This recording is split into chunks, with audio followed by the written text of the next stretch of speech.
खरंच एखाद्याने डोळा ठेवावा आणि हेरी मैत्री करावी असे वेगवेगळे स्वभावाचे कप्पे मला सगळ्यांच्यातून जाणवत आहेत. एकदम मेमरी फुल आणि एकदम बोले तो एकदम कूल अशा अपर्णाताईंना बोलणार आहेत आणखी कोणी?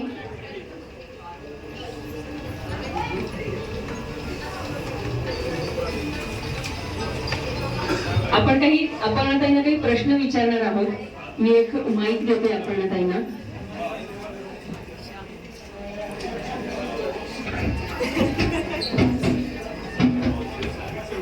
आणि हे सगळं मला कोणी लिहून दिले त्यांचं नाव मी सगळ्यात शेवटी सांगेन बरं का.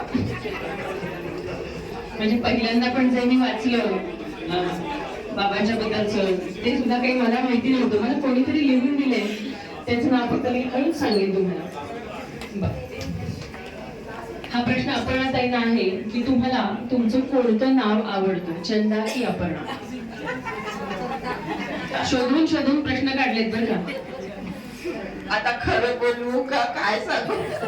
मी कधी खोटं बोलत नाही आणि खरं कधी सांगत नाही, असं काहीच द्या. आता असं झालं ना की चंदा नाव मला वयाच्या 18 लग्न होईपर्यंत ते होतं आणि नंतर अपर्णा, तर सासरी सगळे अपर्णा म्हणतात.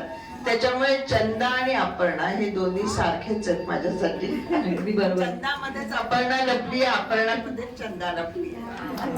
बालपणीचा काळ सुखाचा आई वडिलांनी प्रेमानं दिलेलं हे नाव